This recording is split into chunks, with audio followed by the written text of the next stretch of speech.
Welcome to the Next Level Human podcast. As a human, you have a job to do.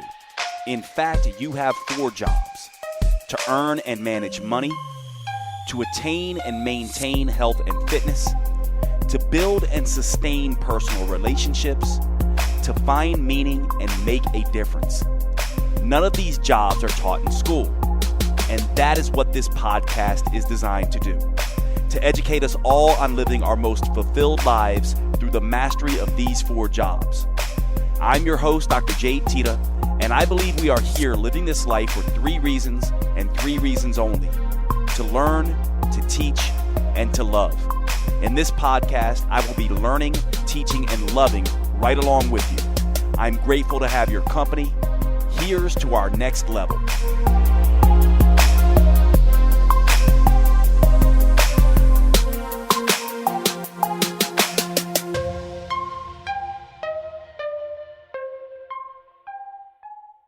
Welcome to the show, everybody. Today we are going to be, it's hard to know what this episode is going to be like. It's probably going to be a lot of review. For those of you who have listened to the podcast and all of the episodes, which many of you have, this episode is kind of going to be a review. But the reason I'm doing it is because one of the things that I do and I appreciate is I get DMs all the time. I get emails to support, and usually the DMs are via Instagram or Facebook Messenger. And support at Jade Teta is my company's support email. And I get a lot of DMs and emails and things of this nature, and sometimes just a lot of texts from friends that say, hey, will you do a podcast on this? And then every once in a while, the same themes pop up over and over again, especially from people who are listening to the podcast. Now, as you know, if you're a listener of the podcast, I tend to jump back and forth between mainly metabolism and weight loss, one of my areas of expertise, and then self-development, my other area of expertise. And I tend to focus on, obviously, the 4 jobs, right? So, earning and managing and saving money. So, like finances. And I don't do a whole lot with that. I might start doing more of that. But obviously health and fitness, that's another job. Personal relationships, I do a lot with, and purpose and meaning, I do a lot with. But the metabolism stuff is still the stuff that is most confusing for people. So the question that I've been getting lately is, Jade, what is considered healthy? What should I be doing?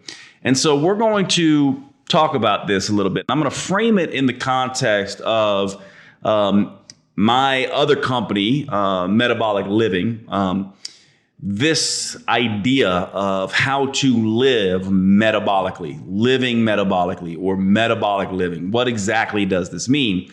And I'm just going to take it from this perspective because I think this is another way of looking at living and eating and exercising for health and fitness. A lot of what I'm going to talk about today is going to be reviewed, but I think hopefully I'll come at it from a slightly different perspective, and you'll begin to understand why I think we all should be thinking about more thinking metabolically and how to live, quote, metabolically, and eat metabolically and exercise metabolically, and what that means as opposed to health. So let's talk about that here in just a minute. One of the reasons I think this is important before we start getting into what should we be doing is to understand that we have to be kind of careful in the current environment that we're in. That environment is an environment where people don't agree on what is healthy and what is not. And in fact, nutrition has become a lot like politics and religion. There's a lot of vitriol, a lot of, sort of definitive camps that are against other camps. For example, someone might be, totally pro-fat, and another person might be anti-fat, right? And typically this spirals into the argument of vegans and vegetarians against, primal people and paleo people and keto people.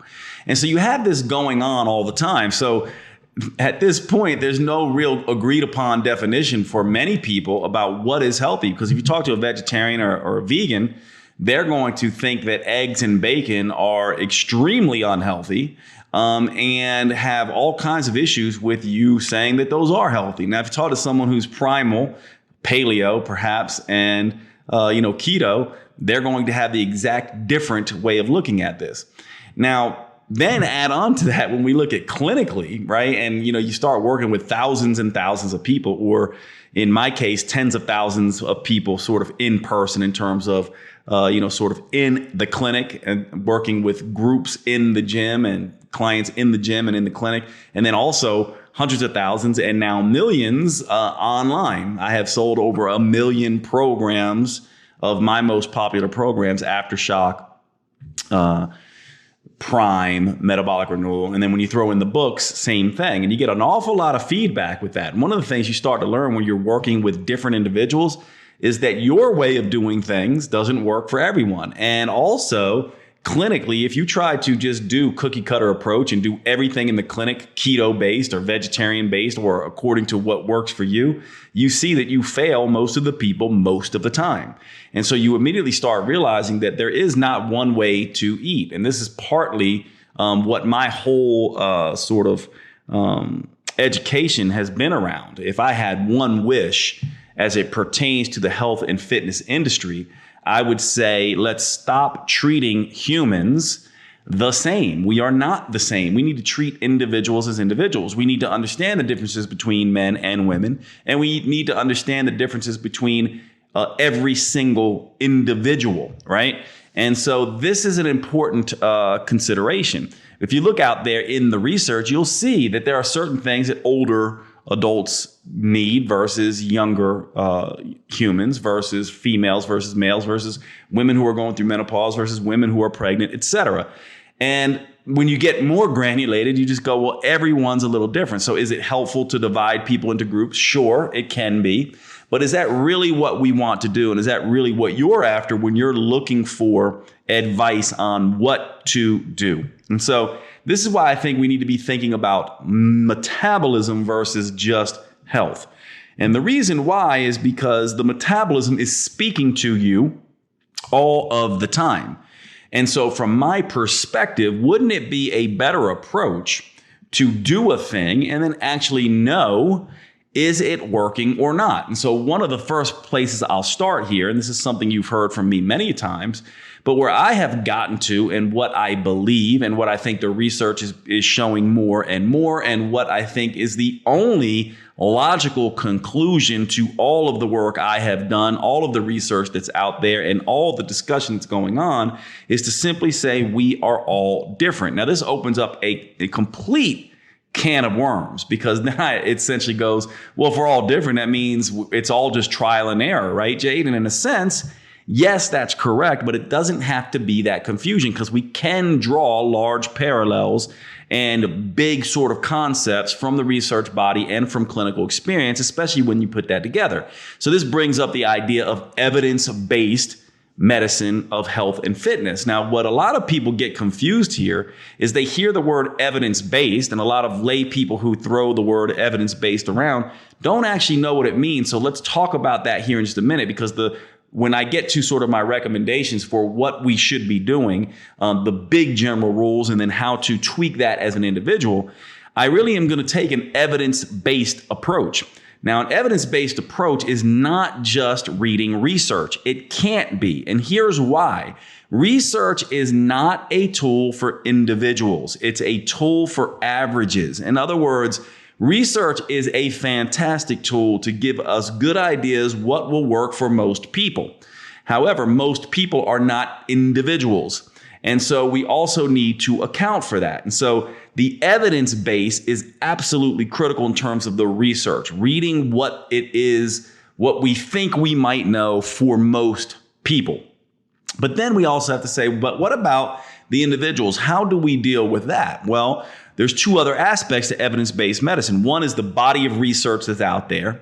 And then there's two other aspects to evidence-based health and fitness. The other one is clinical experience, right?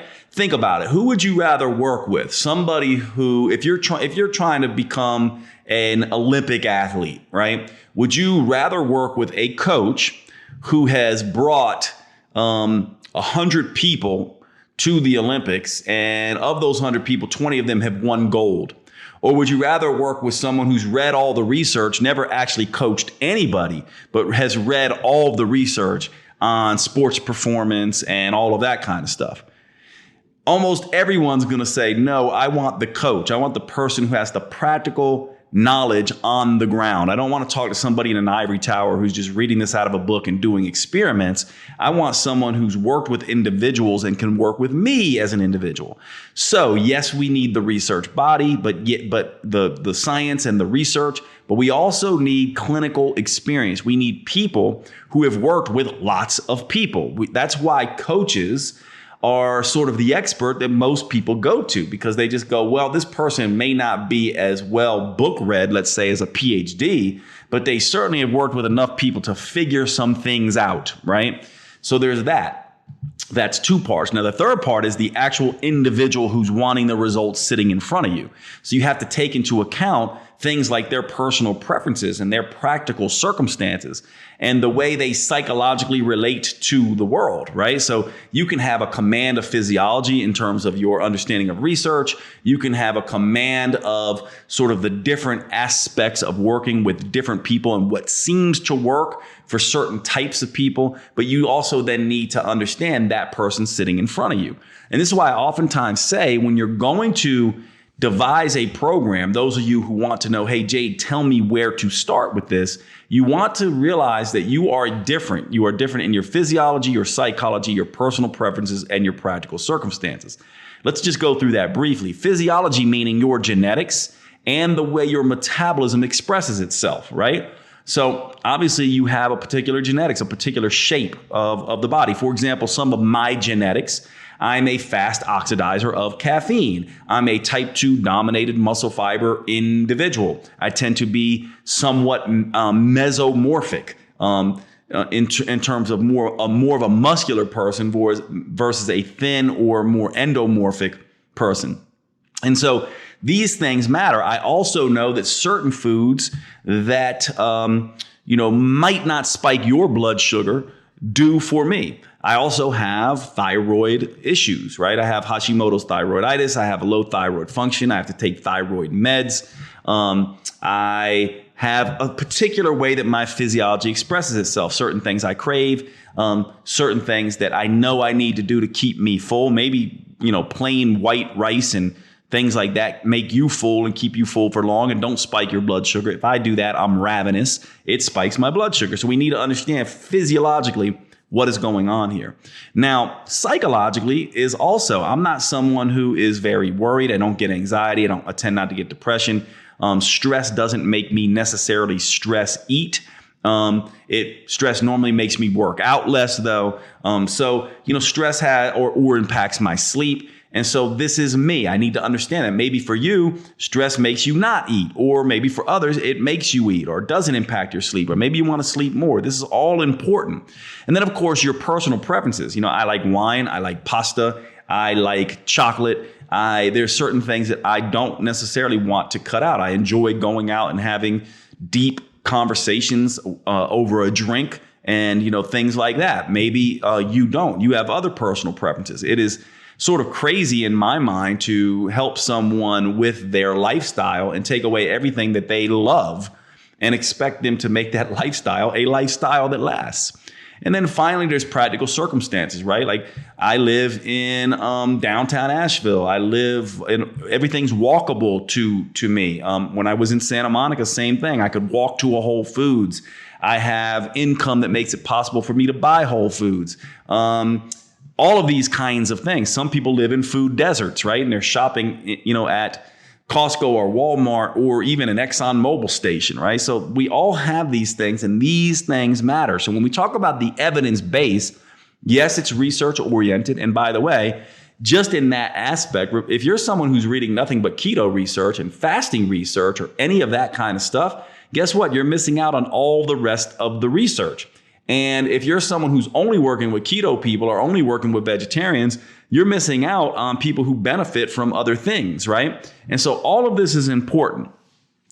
So what I want to present today is what do I mean then by how we live metabolically? Essentially, the only way to solve this conundrum in my mind, and the conundrum is this: we're all different. And there's some trial and error involved. And that is important. But the conundrum is humans don't like that. And it's confusing for someone who does not know what to do. And so we need to provide structure to individuals. And so this is where the first part of this evidence-based discussion comes in. We can go to the research body. And when we go to the research body, we don't want to go and be narrow-minded and biased in that and just look at one area of nutrition, for example. And I am going to focus on nutrition, not exercise for this particular discussion. But if we go into that area of just one area and we focus on a narrow-minded approach of just looking at vegetarian diets or the Mediterranean diet, what we're doing is we are limiting ourselves. What we want to do when we look at the evidence base is we want to go as broad as possible to understand how food is impacting us in general, humans in general, physiologically, psychologically, personal preference-wise, practical circumstance-wise, but mainly physiologically, because as soon as we get into psychologically, personal preferences, and practical circumstances, things get way too varied. So in the beginning, we need to give you structure. So I am going to provide a structure, two ways to sort of look at this. Structure. And then we're going to go into how to adjust this. So the structure can be one of two things. The first one is very easy. If you're an individual who you know that you gravitate towards a certain way of doing things, maybe your girlfriend or your significant other or a family member or a coworker or a peer or someone you follow on social media does a particular thing like keto or vegetarian, and you just feel drawn to that. You're like, I want to try that. This is one way to do it, right? This is one way to start out where it's just like, I'm just going to follow that structure simply because I'm interested in it. And I quote, I wonder, right? And so from that perspective, that is a beautiful way to start. Just start with any type of protocol you want. For me, I am protocol agnostic. The problem, though, is that when you think the protocol is going to solve the problem, this is not a protocol. This is a process.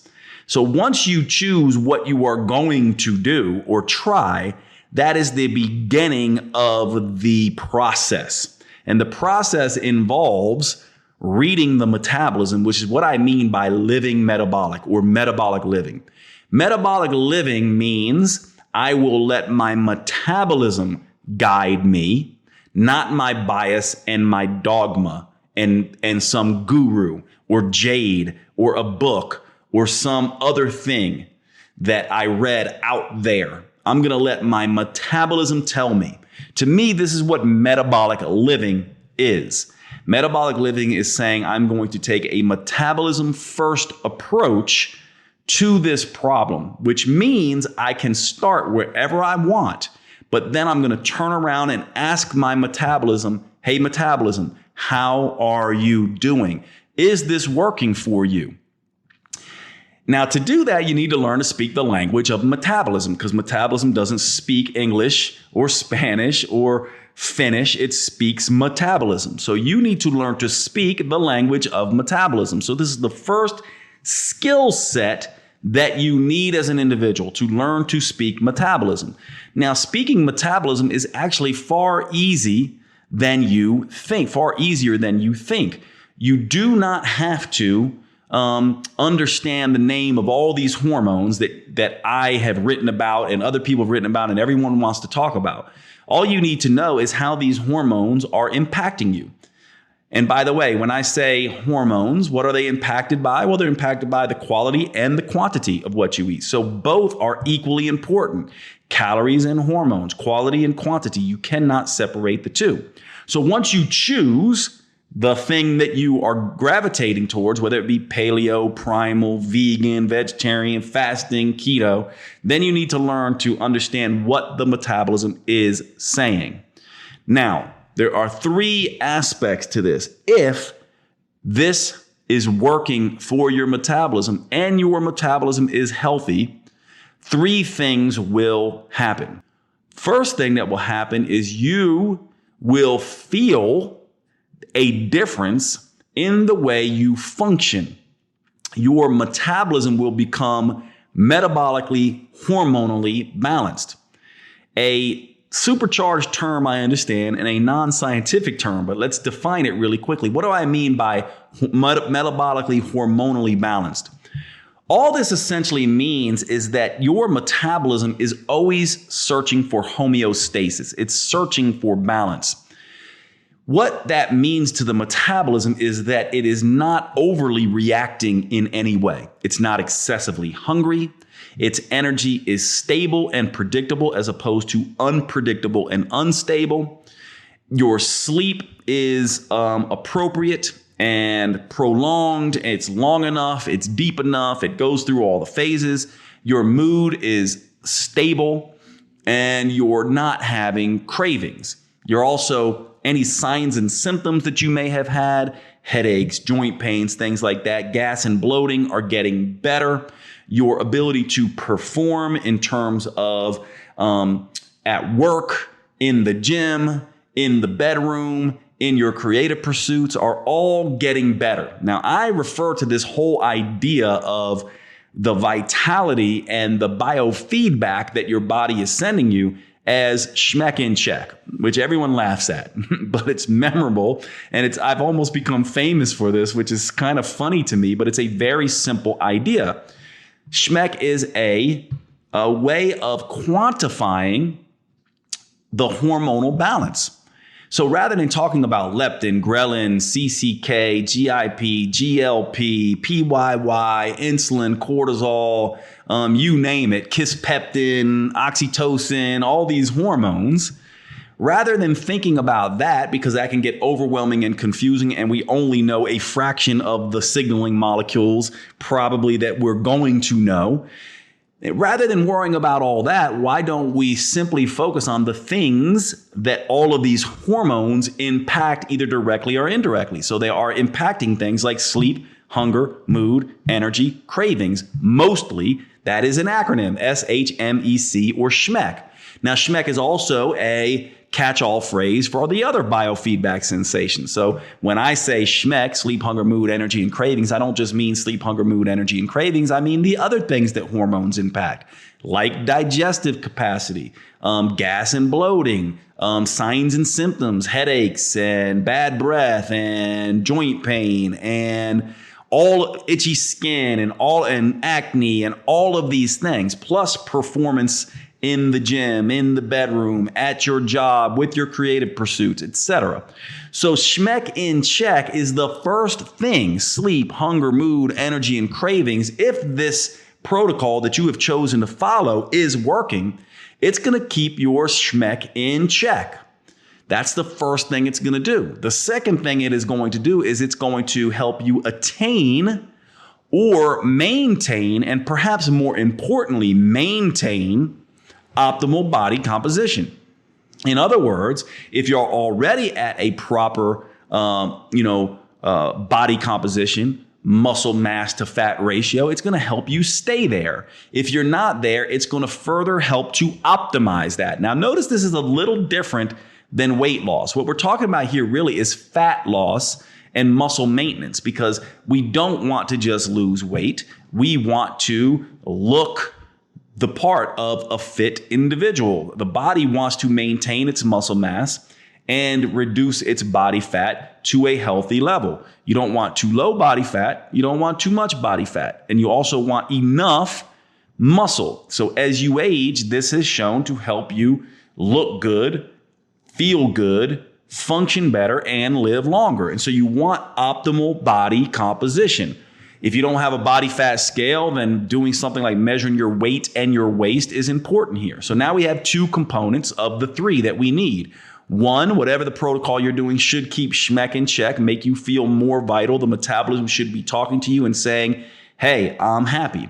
And by the way, schmeck, paying attention to schmeck and all other biofeedback sensations is speaking the language of metabolism. The metabolism is talking to you, so you need to learn to listen to it. How do you listen to it?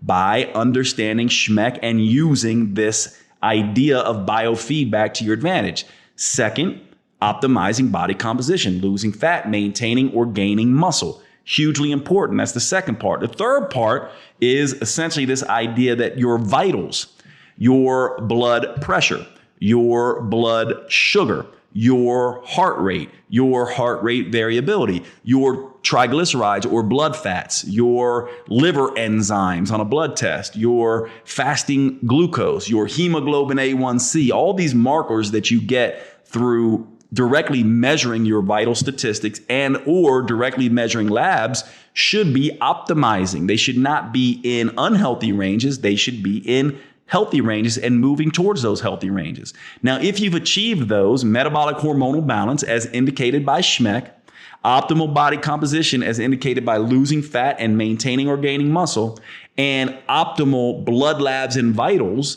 then this is the right approach for you. Those three components.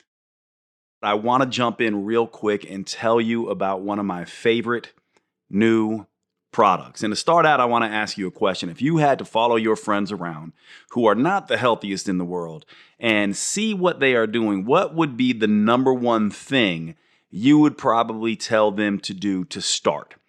For most people, that's going to be drinking more water, right? This is something that we talk about all the time in health and fitness. It's almost as if we think of it as an afterthought now because obviously water is so crucial. However, we oftentimes get this wrong. For example, did you know that when it comes to hydration, just drinking water can make things worse? Most people don't know this. Why?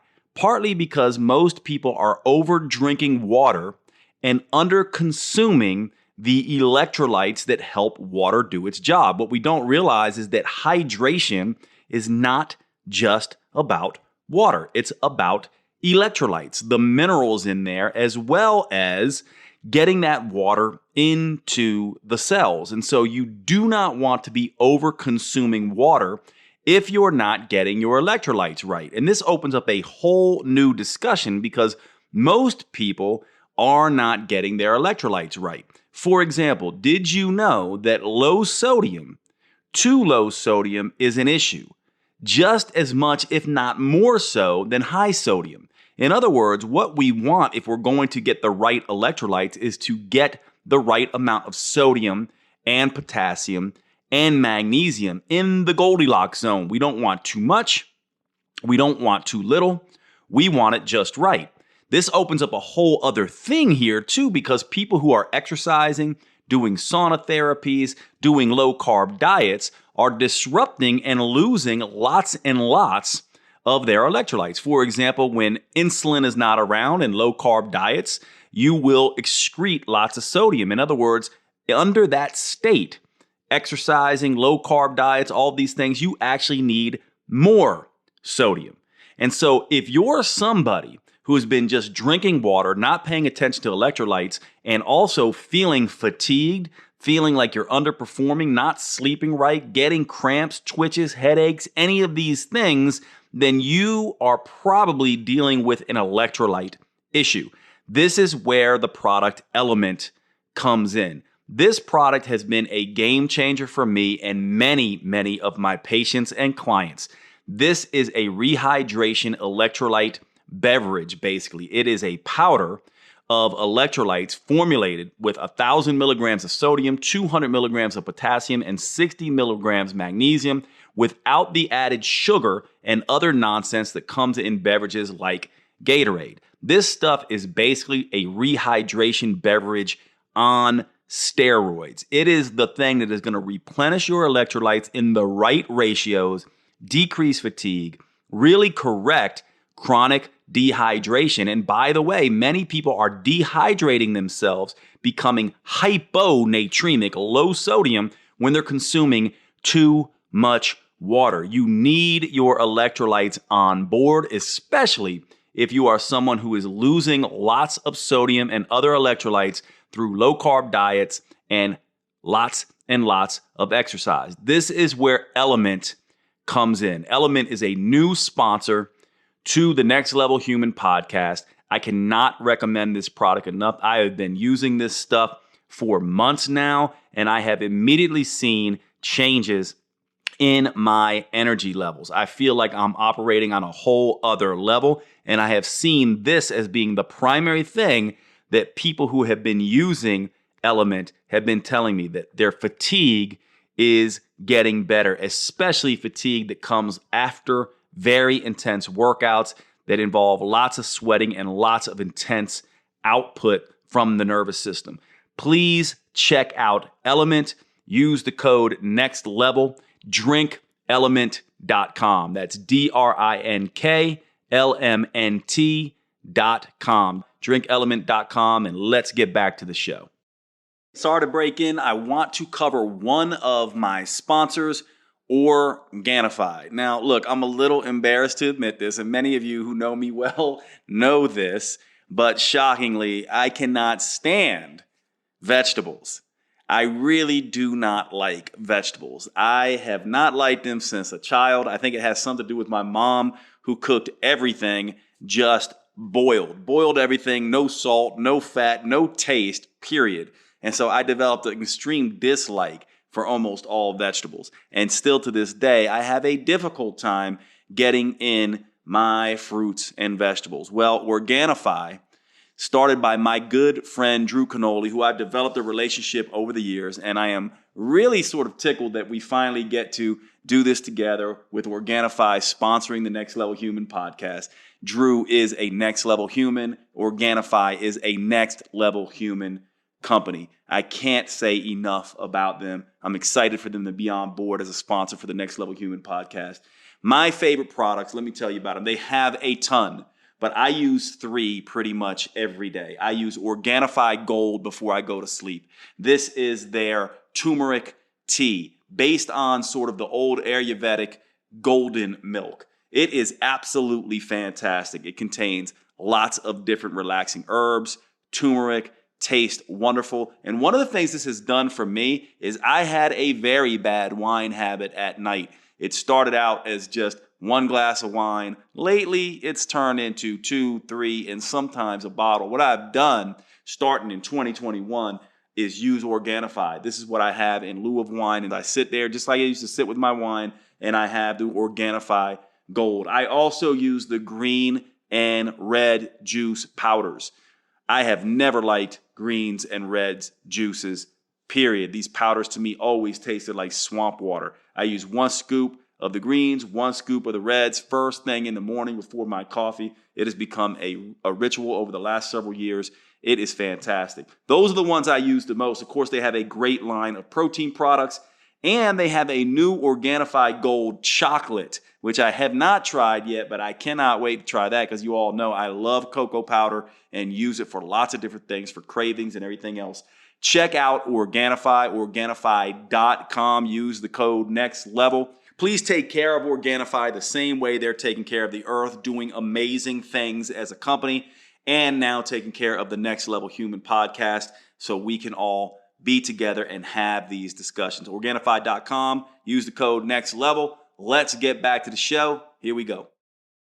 So in this first sort of approach to figuring this out, you choose any protocol you want, any protocol you feel gravitational pull towards, and then you realize that this is just the beginning and I might need to tweak this approach, or I may need to abandon it altogether. And your degree of open-mindedness in terms of letting your metabolism lead is what I mean by metabolism first. It's not guru first. It's not Jade first. It's not the podcast I listen to first.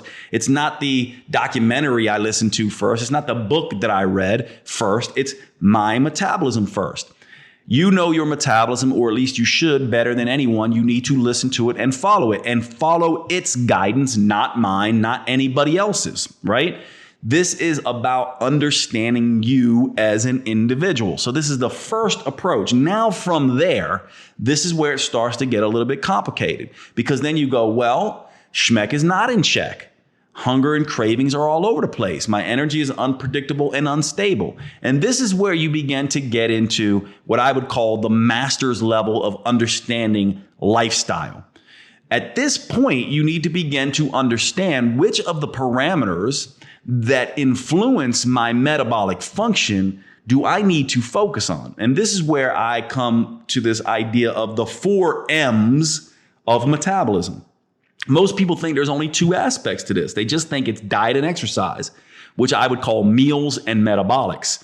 Metabolics because anything that tries to stimulate the metabolism, right? And you oftentimes have heard from me, you really don't want a fast metabolism. You want a more flexible metabolism.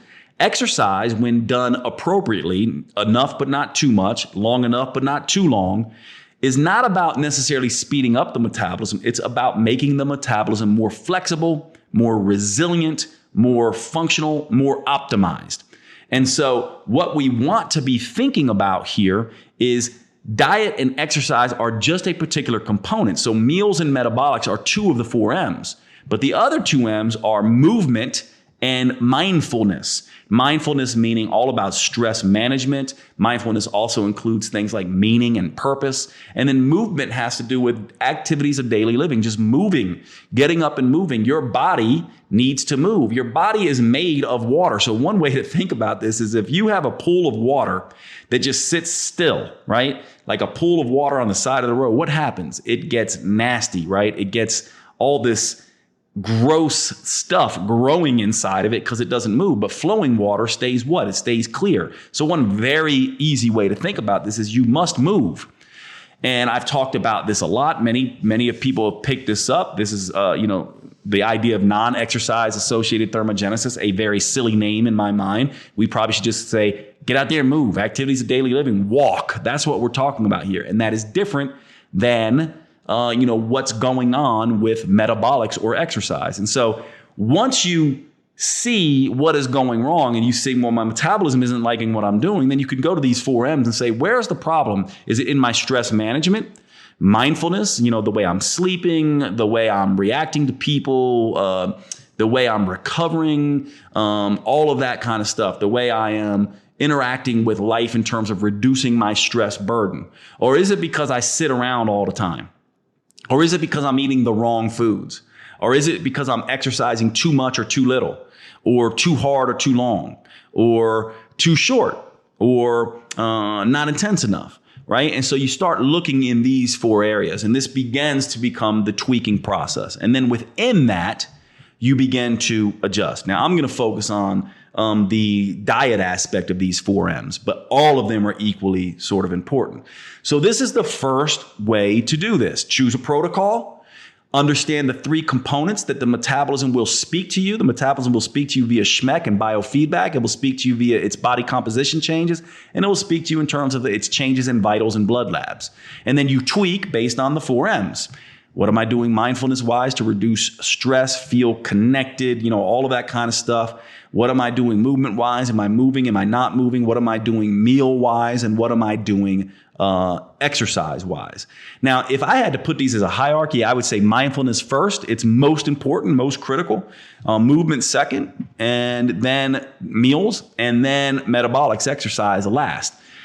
Interesting, right? Doesn't mean that's going to be the case for everyone because everyone's different. But isn't it funny that almost everyone would reverse that? They would be like diet or exercise first, diet second, right? And then they'd probably say mindfulness and movement are kind of an afterthought. So you want to be thinking about it this way, and then you begin to tweak the macronutrients and the different characteristics of food, which we're going to talk about here in a minute, because that's where most people are going to begin to get stuck, or most people need help with. Because figuring out what's going on stress-wise and reducing stress, this is critically important, but it's relatively easy to do that. It's also relatively easy to be like, I need to move more or move less. If I'm a nurse who's putting in 25,000 steps per day, that might be stressing me out. So maybe I need to decrease that amount of activity. If I'm someone who's not even getting 5,000 steps per day, I need to increase that amount of movement, right? So those are easier to deal with. We really get into the weeds with diet, which we're going to talk about here in just a minute. Which brings me to the second way of doing this. So one way is to pick a diet lifestyle protocol, do it, see how the metabolism responds. Always letting the metabolism guide you. That is the critical aspect of this. Metabolism first. Metabolic living. I let my metabolism guide me, not some guru who thinks they know my metabolism better than me. They can't possibly, including Jade and anyone who's written books or any of this stuff. So the other way to do this is to take what I would consider the research body, the body of evidence out there in the world says is going to work for most people. So what is this approach, right? You might just say, well, Jade, what do you think is the best place to start? Well, the best place to start, I don't know because we're all individuals, but I can give you the structure that I think is going to work best for most people. And I would call this the idea of metabolic meals or metabolic foods. What exactly is the concept of a metabolic meal or a metabolic food? It's basically a food or a meal or a way of eating that makes your metabolism happy, right? It makes your metabolism say, hey, I feel good, thank you, which means it keeps schmeck in check. Well, we have a lot of research that tells us what this is. And so this is where you may want to take notes if you haven't been already, but there are components to this. So what would I call a metabolic meal, a metabolic food that is most beneficial for most people? Keeping in mind that this is just the starting point. Just like if you're going to pick a protocol, you still have to test and see if this is going to work. Well, it has to have several components.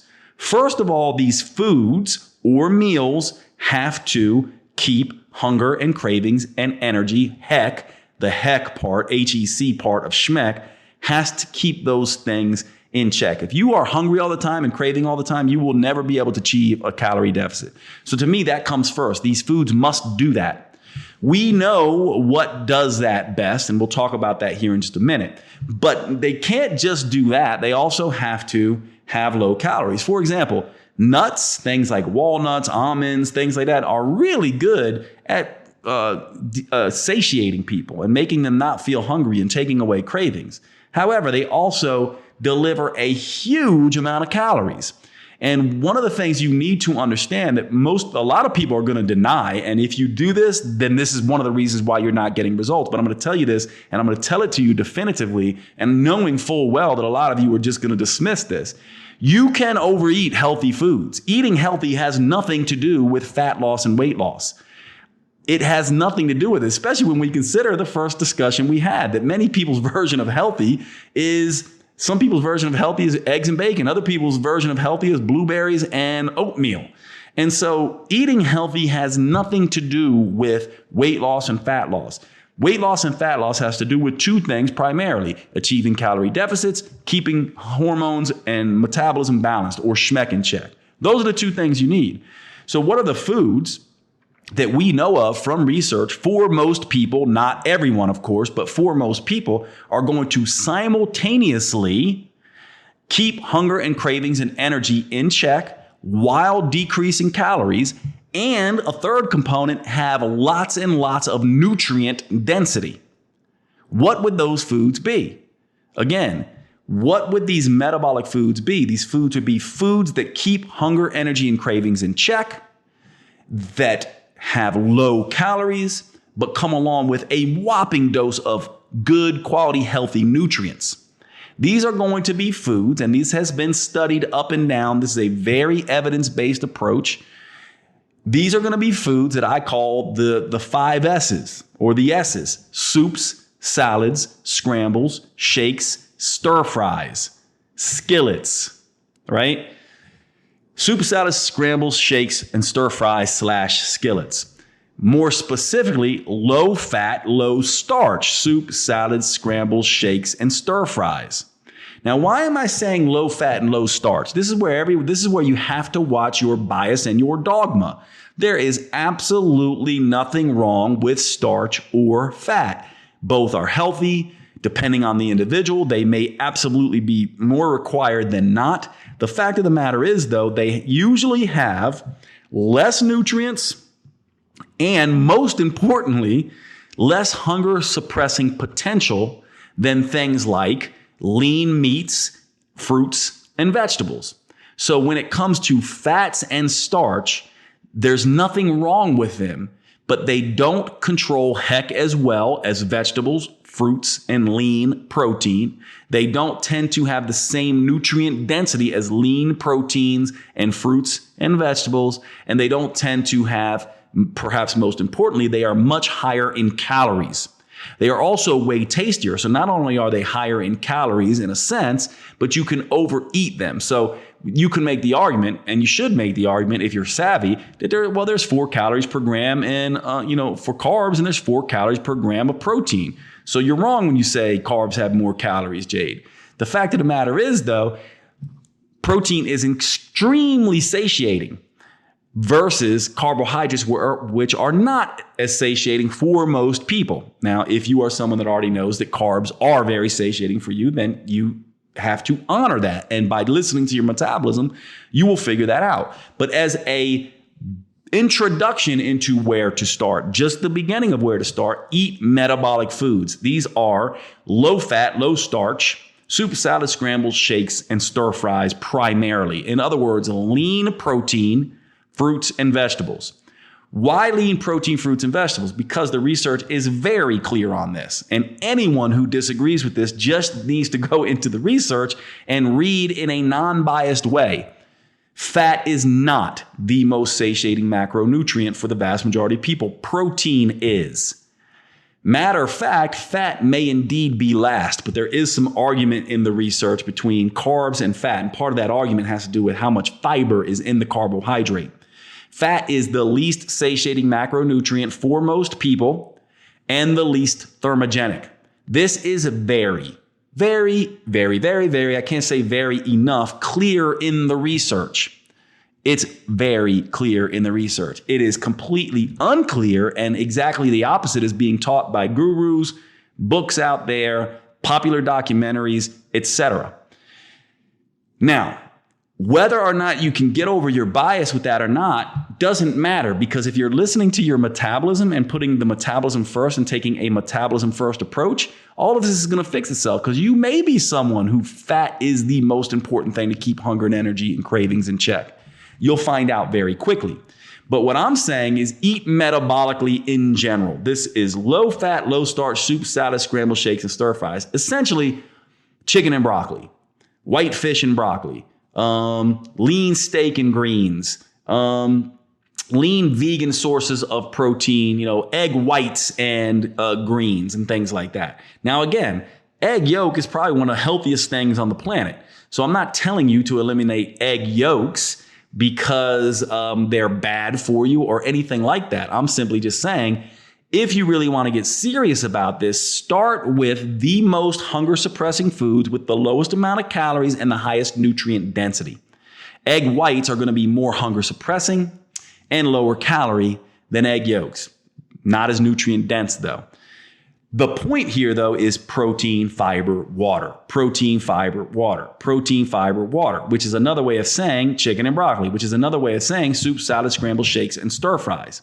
Then to that, as you begin to eat that meal, just like we talked about before, you pick a protocol, vegetarianism, keto diet, whatever it is, you pick a protocol, you follow it, your metabolism is going to start speaking to you. Schmeck is going to be in check or not. Body composition is going to correct itself or not. Vitals are going to move in the right direction or not. So now what I'm telling you is eat soup, salad, scrambled shakes, stir fries, low fat, low starch, soup, salad, scrambled shakes, and stir fries. Let your metabolism speak to you in terms of, is my schmeck in check? Is my body composition correcting itself? Are my vitals getting better? And then you add enough, but not too much of these other elements. You start adding in and rounding out the diet, putting in the very nutritive fats and the healthy carbohydrates, seeing if they satiate you more, seeing if you're someone that needs to eat a little bit more fat and a little less carb, or someone who needs a little more carb and a little less fat. And you begin to tweak and adjust in this way. I call this the AIM process, by the way. I'm not going to go through it here, but I have in past and I've gone through it in my books. But essentially it's assess. What are you assessing? 3 things I told you: schmeck, body comp, vitals, and then investigate which of these things are moving in the right direction or not, and then modify your diet in response to that. And so this is the way you find out whether fat is useful or not for you, whether carbohydrates are useful or not for you. This is the way you find this out. This is the approach of letting the metabolism speak for you instead of letting gurus speak for you. Let your metabolism tell you what works for you. This is how you want to be thinking about this. And yes, I know it's not as simple as, hey, just go on a weekend fast and hey, just keep your ketones between 1 and 3 on a keto meter. I know it's not as simple. it works better over the long run, because I can tell you, anyone with enough discipline and a big enough why can lose weight and fat simply by starving themselves and exercising like crazy. The fact of the matter is that won't last. And 95% of people who do that gain the weight back. And 66% of those people end up fatter. The biggest losers end up becoming the biggest gainers because they're not taking this approach. So what I am presenting and what I am committed to continue to present is I will not do the fad stuff for you. If you want that, you can go to a million other books, a million other podcasts, a million other places. What I am going to present to you is what I deem the only way it has ever worked, and that is finding what works for you. And I'm giving you the beginning process of how to do that. So when you say, Jade, where should I start? This is where you should start. You should start with a metabolism first approach. You should let your metabolism lead the way in all the ways I just described. And that is going to get you slowly but surely to the approach that will work for you. And here's what's beautiful about that. And the final thing I'll say before we end this podcast, what's beautiful about this approach is it's not a protocol. It is a process, which means when the metabolism changes, which it will, with stress, with pregnancy, with just changes in lifestyle, all of these things, andropause, menopause, pregnancy, perimenopause, illness, stress, etc., aging, your metabolism changes. And as it changes, the protocol approach needs to change. However, as your metabolism changes, the process, you'll get better and better at figuring out, because all you have to do is repeat the process versus searching around for another protocol that may or may not work well for you. All you have to do is repeat the process. Go back to soup, salad, scrambles, shakes, and stir fries. Low fat, low starch, soup, salad, scrambles, shakes, and stir fries. Then measure schmeck, body composition, and vitals, and all of that kind of stuff, and make your adjustments from there. Add in some fat, maybe. Take out some fat, maybe. Add in some carbs, maybe. Take out some carbs, maybe. This is the approach that you want to be taking. The metabolism first approach. Thanks so much for hanging out on the podcast today. I hope you enjoyed this one. I hope it answered the question for you. And I hope it kind of gives you the hard, fast truth about metabolism. If you want me to cover particular topics and things like that, shoot me a DM, send an email to support@jadeteta.com. And please do me a favor. One of the things, I don't often ask for this because I'm just weird with stuff like this. I'm like, but it does make a difference. If you can go over to, your favorite podcast platform and write a review for this particular podcast, if you're someone who's really been, enjoying this. I get a lot of DMs from you guys and guys and girls essentially saying, I love the podcast, binge listening to the podcast. I love this particular episode. I would really, really appreciate and love if you would do that on the Apple iTunes and give me a review. And what I would love too is I'd love to know who you are. So you can give me a review, take a screenshot of your review, DM me on the social medias and just say, hey, Jade, I just want to let you know I gave you some love so I can see you and see your face and connect with you directly. I appreciate you all so much. Thanks so much for hanging out on the podcast, and I will see you on the next episode.